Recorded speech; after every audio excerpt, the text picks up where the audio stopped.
retour des cow-boys. Les cow-boys et les Indiens se sont emparés du château de Tours.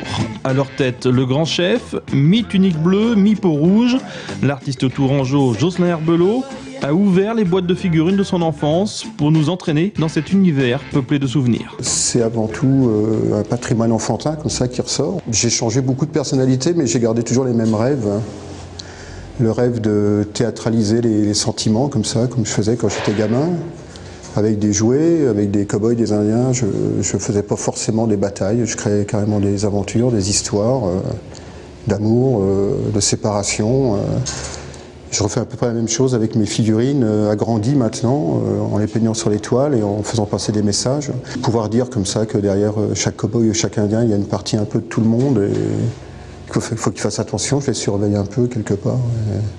C'est pour ça qu'il y a des messages. Heaven Can Wait, Le ciel peut attendre, et dans la même toile, j'ai changé d'avis pour évoquer le thème de la trahison.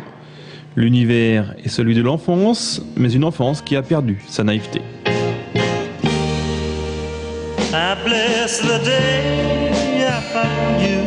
C'est vrai qu'à première vue, ça paraît complètement naïf, des Indiens et des cow-boys avec des slogans, et quand on creuse un petit peu, il y a tout un message, tout un côté à la fois qui peut paraître naïf, mais qui en fait est très très profond.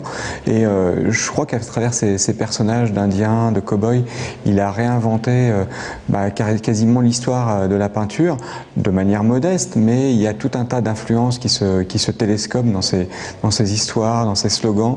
Donc c'est comme ça, dans chaque tableau, ça peut paraître peut-être pas tout à fait évident, mais il y a des fragments de Caravage dans certains, il y a des fragments de d'Uccello dans l'autre. Le tout rappelle également l'influence du pop art d'Andy Warhol, mais le plus important, c'est que la visite fait tout simplement du bien, comme un bon vieux western, un classique du rock, une bande dessinée pour les petits et les grands.